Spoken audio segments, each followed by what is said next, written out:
Guys, welcome back to my channel. So I just actually posted on my community page about the fact that I just became a certified hypnotherapist, so I'm really excited about that, and I'm really excited to be able to start offering that to all of you guys and all of my clients in regards to past life regression specifically, because that is what I'm going to be specializing in. But my hypnotherapy will also be about it can be for weight loss, it can be for trauma, it can be for illnesses, it can be for many things. And so you can come to me with just about anything, but I am going to specialize in past life regression because that is why I went into hypnotherapy to begin with and in the first place. So I am really excited about it.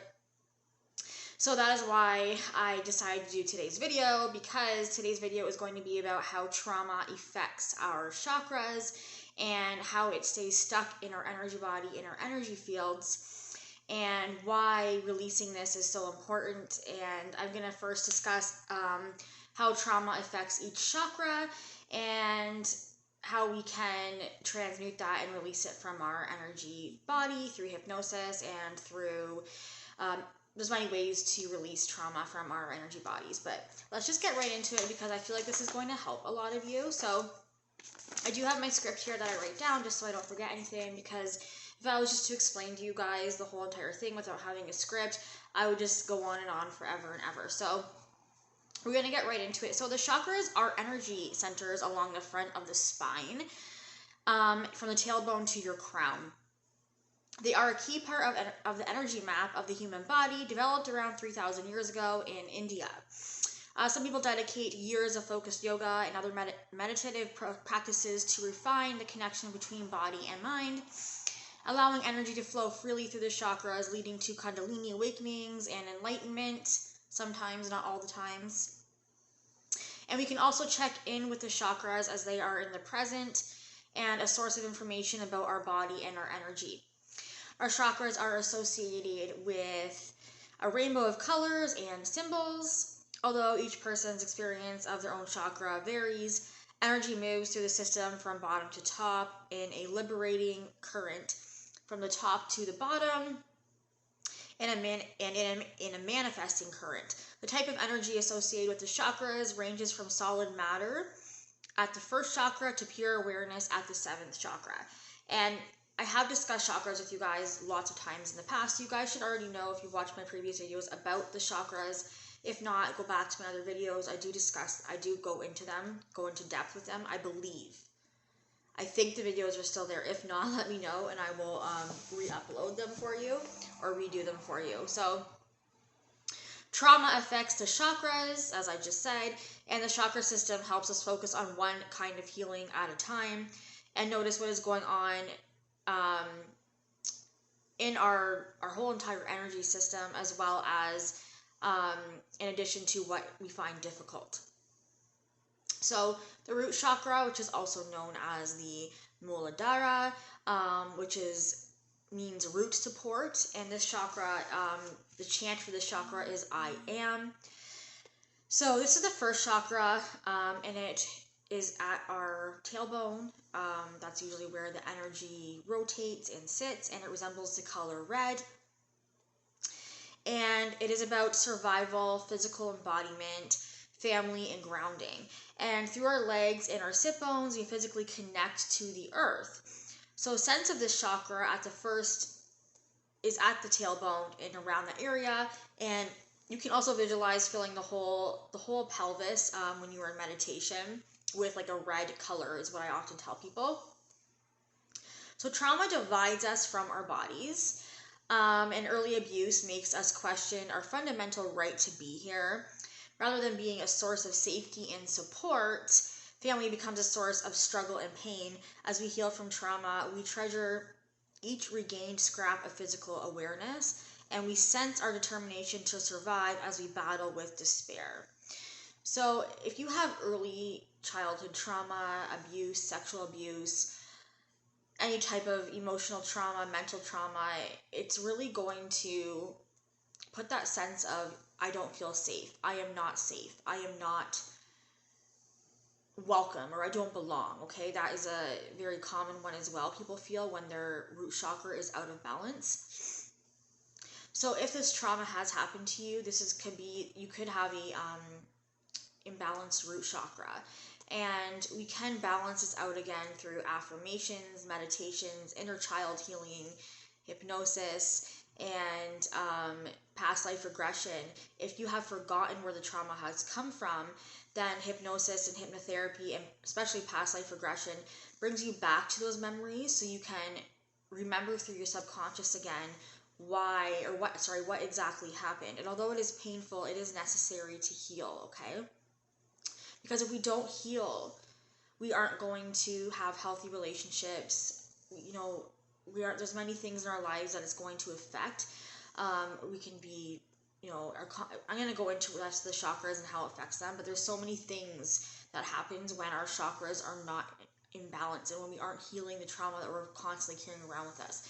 We also carry trauma around with us from past lives as well that we aren't aware of, which is also why past life regression is such a really amazing type of modality for us to do.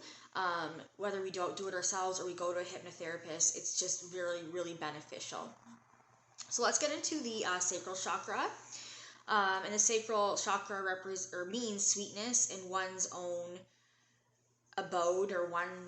It's about sexuality as well. So, and also the chant for the sacral is "I want." Okay. And this is a second chakra and relates to gestation, sexuality, desire, and pleasure. And sense for this chakra at the level of the sacrum or the womb, for those who have one, it can overlap with the first chakra. All right, so it's where your uterus is, or if you're a boy, it's where your male genitals are. It's around that area. Sexual abuse causes the chakra to shut down or get locked open. So we question our right to want. We question our right to allow desires and ideas to develop in quiet darkness until our own sense of timing says that they are ripe to be born. As we heal, we learn patience with our deep rhythms. So if, like I said, if you have sexual abuse, or if you have experienced any type of thoughts or anything that has been downloaded into your subconscious in regards to negativity around pleasure and around sexual desire or around wanting things, what happens is sometimes our sacral chakra can either be too open, where we are too open with our sexuality and we could be sleeping with too many people, or we could be too overly sexual with our partners, or we could have, unusual desires and fantasies about sex. But it's not just that, it's not just sexual desires as well. It could be desires about any type of fetish or just wanting anything in general. And sometimes even when our sacral chakra is too open, we could be overindulging in food or chocolate or, sweets. We could be overindulging in a lot of things. So a lot of this times this relates to your sacral chakra being too open. And when it's too closed off, usually we aren't allowing we aren't allowing ourselves to want things. We aren't allowing ourselves to indulge in things. We're not allowing ourselves to be sexual with our partners. We're not allowing ourselves to have sexual thoughts, okay? So it can be open or closed, and this actually goes for all of the chakras as well. So, for example, for the root chakra, if we went going back to the root chakra and discussing about how it makes you feel safe and makes you feel rooted and grounded and like you belong. So when it is out of balance, when your root chakra is too open, our behavior could be where we sometimes overstay at people's houses, or we just maybe we invade people's bubbles too much, and we don't really understand people's privacy and the fact that we have bubbles.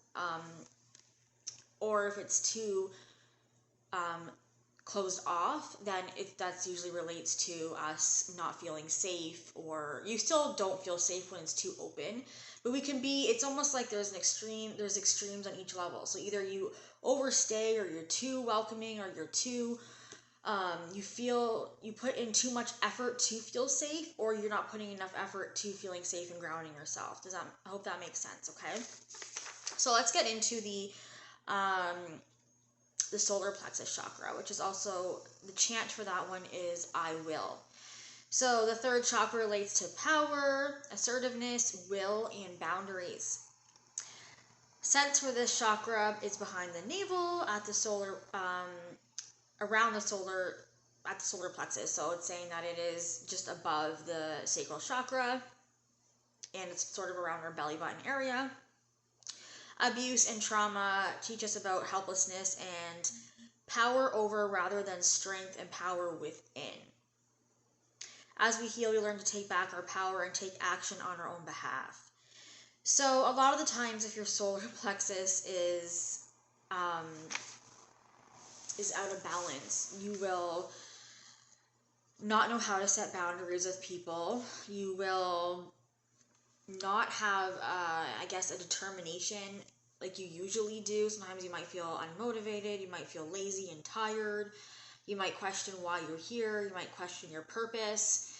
There's a lot of things that relate to the solar plexus. And I'm sorry if I said solar plexus for the sacral chakra last time. Last one we were talking about was sacral. This one's a solar plexus. I just say chakras so much that I just come out of my mouth as whatever sometimes. But if we have a hard time setting boundaries, this is a huge one. That's why I mentioned boundaries so much.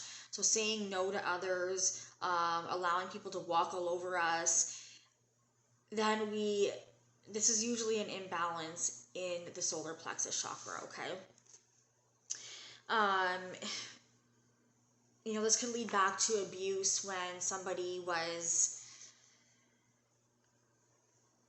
whenever you would speak your truth, they wouldn't listen, or maybe when you were younger or as a child, nobody cared what you had to say. They would say you're just a child, it didn't matter what you had to say. That's a really common one as well. There's a lot of reasons as to why our solar plexus can be shut off, and we don't set boundaries with people, and we don't have that willpower and determination anymore.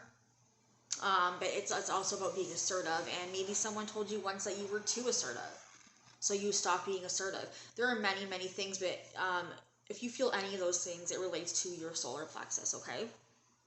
So let's get into the heart chakra. So this is also known as I love.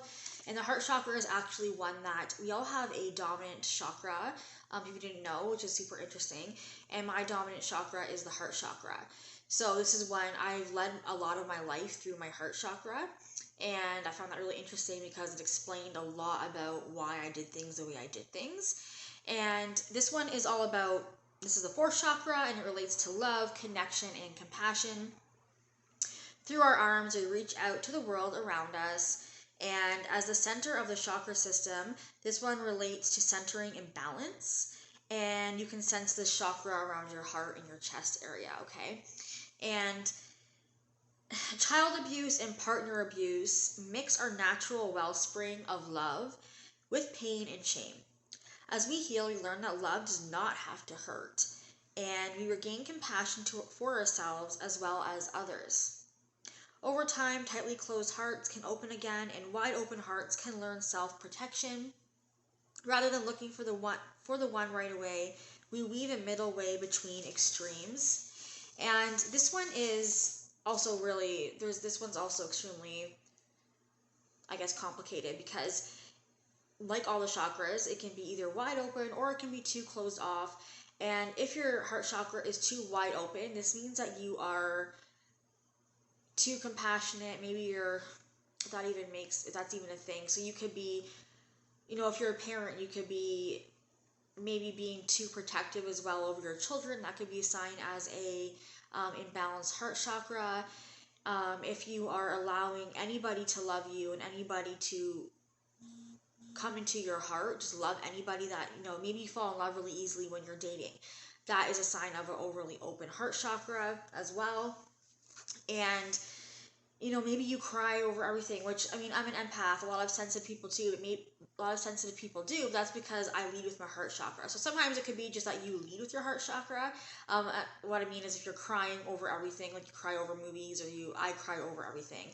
I actually even cry when spirit connects with me. And that's why a lot of the times I like to do readings through Messenger or through that type of thing, or through Signal, because when spirit connects with me, I just start to cry. It's just a natural response that my body does, and I get chills as well. But the heart chakra is one that is complicated, because if it's too closed off, you can come off as cold-hearted or not compassionate, lacking empathy for people, and having a really hard time opening up to new lovers and new people. And a lot of the times when this happens, we can miss that one that is actually meant for us, because we're just being too closed off, or we're being too careful, okay? And past abuse from partners, this is a huge one that affects the heart chakra. Let's get into the throat chakra, which is also known for I speak. So the 5th chakra relates to speech, expression, and communication. Sense for this chakra in your neck and throat, so you'll feel it around here, and connecting down towards your collarbones and up towards your mouth. So many abusers silence their victims with threats, lies, and coercion. In society, silences survivors with disbelief, victim blaming, and lack of attention. Fear and shame strangle our voices. As we heal, we allow our truth to resonate freely inside our bodies and ring out in the world. Okay, so if someone has told you before that what you're saying is stupid, or what you're saying is, it doesn't make sense, that also can lead to an imbalanced throat chakra. It can be something very small. Anything that someone has said or done to us that gets into our subconscious that can affect our chakras, okay? So a big one is when we are going through an abusive relationship and that person is, threatening you, lying to you as well, and manipulating you. That also shuts off your throat chakra, because it makes you feel like whenever you say no, or whenever you say, I don't like this, they're not listening to you. Or whenever you're expressing your feelings to them, they're not listening to you. That also shuts off your throat chakra. And even going back to when you're a child and people told you this, when, they told you like what you're saying doesn't matter and you're just a kid, that can also affect your throat chakra. And you may feel like you're not allowed to speak your truth. You're not allowed to express yourself freely, okay? And this is also a really common one. People have a hard time expressing themselves because they're afraid of what society will say to them or say about them, because someone in their past or someone in their life, or an abusive partner, abusive parent, abusive sibling, whatever, aunt, uncle, whatever it is, they have somehow made them feel like they're not important and what they're saying isn't important, or they have made them feel like they aren't allowed to express themselves freely because whatever they're saying is stupid, or it doesn't matter, or they're not as important. So this is a huge one with a lot of people, I noticed, the throat chakra. Let's get into the third eye chakra, okay? So the third eye chakra is known as IC, and it's right here. And I talk about my third eye chakra a lot because I have to cleanse it often in order to do readings with people and such. So the 6th chakra is the third eye chakra, and it relates to vision, perception, and intuition. Sense of this chakra is between your eyes and behind your forehead. Trauma leads to hypervigilance, straining to see every possible threat and sense every nuance of the environment. Trauma also narrows our visual field, focusing on one thing at a time. Abuse often includes gaslighting, intentional questioning of our perceptions. As we heal, we can relax our eyes and the rest of the body, allowing information to come to us rather than straining towards it. Our visual field can expand and soften when we no longer feel threatened. Gently covering our eyes with the palms of our hands can give them a rest. Okay, so this one is also known as the ajna, so the way you perceive things. So I do talk about perception once in a while, and that does relate to our third eye chakra, the way we see things, the way we perceive things. We can actually switch our perception whenever we intentionally choose to, just so you know. Perception is very authentic to everybody, and we actually do automatically change our perception throughout our lives every once in a while, and this is a good thing. But we can also willingly change our perception if we want to. So if you have been somehow limiting beliefs, let's talk about that. So limiting beliefs is one that's really going to shut off your third eye chakra, okay?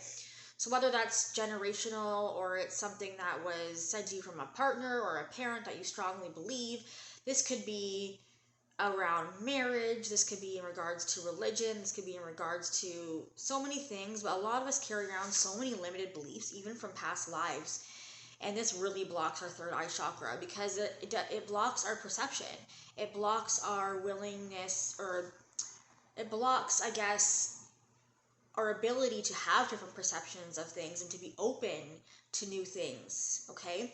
And when our perception is blocked, it's hard for us to move forward in a lot of ways because that limiting belief is there saying you can't do this, or no, that's not possible because so-and-so said this. So that, I mean, a lot of people's third eye chakras are blocked, to be quite honest with you. And it usually leads to limiting beliefs and their perception and things. And not allowing information to process in their mind, because right away when somebody says something and it triggers a belief that you have, you're going to block it out automatically, right? So the crown chakra, also known as I know, and it's above our head here. I do discuss the crown chakra a lot. It's where we also receive information from spirit. So this one is a seventh chakra, and it connects with all that is, so the universe around us, and it's where the first chakra is most embodied above our head, and it's about our personal and individuality as well, and it is the most universal and spiritual blended one. And spiritual abuse directly damages our connection to spirit. Trauma divides us from ourselves and from the rest of the world. We wonder why we are harmed and why we were harmed, and if somehow we deserved it. As we heal, we realize that no one deserves trauma, and we are all interconnected. So this is about, religion, like I said, limiting beliefs, even in regards to religion. They can affect our crown chakra because it divides our connectedness with source and with God, or whatever you want to call it, with the universe and with energies around us. When our crown chakra is closed, we can't receive information from the universe and information from other people's energies, etc. And when it is open, we are able to receive information from source, from our spirit guides, from just everything, everything in regards to energy and everything around us, which is what I do in my readings. Our crown chakra is the energy that reaches out to other people's energies and pulls information from them, okay? So the crown chakra is also really important, just like the other chakras, but we're going to get into your whole entire system, and I'm going to start talking about how it all kind of goes into how it all relates to trauma, okay? So now that you've been introduced to each chakra, check in with your system as a whole. As you sit or lie down, you can relax each part of your spine into support, starting from your tailbone and moving up through each section to the top of your head. Are there areas that feel cluttered, snagged, blocked, or overwhelmed? What parts of the system feel clear and flowing, and how do they relate to each other? So this is how we can figure out if our chakras are blocked. It's simply just going into meditation and paying attention to every single one, okay? Also looking at our behaviors and all the things I just mentioned, they're going to help you figure out which chakras are blocked as well. Can you allow earth energy to rise through your system from the root chakra? And can you allow spiritual energy to flow down from the crown chakra? You could bring a gentle hand to any uncomfortable areas, and you can invite any energy that does not belong to you or no longer serves you to flow away from your chakras, to be recycled into the earth. You can also invite areas with more energy to support areas with less energy. Respect for your balance. So each body has its own sense of balance and rightness. With some chakras more open than others, consider offering respect for the way your system has managed the energies and events in your life. As you heal, your system responds to present conditions in a flexible, connected way. So yeah, meditation and going within is a really, really important thing to do with your chakras in regards to clearing them. And if you do this on a daily basis, if you if you work on each chakra for just 5 minutes a day, you guys, you're going to notice a difference. You might not notice a difference right away, but after time, you will notice a big difference, okay? So, I will be offering hypnotherapy, hypnosis on my Etsy store. You'll be able to go onto the Etsy store and buy it, and then I will message you through the Etsy, and we'll discuss having your consultation if you are interested in hypnosis with me, and we will go from there. You can also book with me through my email, which I mentioned lots and lots of times, but I'll also link that below so you guys know what my email is, and you may connect with me through there, and we can talk about going through hypnosis as well, and we'll talk about all of it in the consultation, okay? And I do have a few more decks being released on my Etsy as well. I'm so happy you guys like all of my decks and that they're doing so well. It makes me really, really happy, and I'm super grateful. But I do have a lot more being released, so I'm super excited about that. And also, I'm going to be offering Reiki sessions again. When I offer hypnosis, you'll also see Reiki sessions on my Etsy. I am a Reiki master. I have all my certificates in that as well, and I will be offering Reiki as well again. I think that's all I have to say for today, guys. And I haven't been doing true crime videos. I'm going to probably be discussing more things about healing and trauma and things like that now that I'm into hypnosis more. But I will do true crime videos as well. I will be uploading them too. But I might just focus more on doing meditation. So I will be doing meditation. So if you guys want to see more meditations or more healing videos, then subscribe, like, follow. I really, really appreciate it. Share. And I will see you guys in my next video. I hope you guys have a wonderful day. Bye, everybody.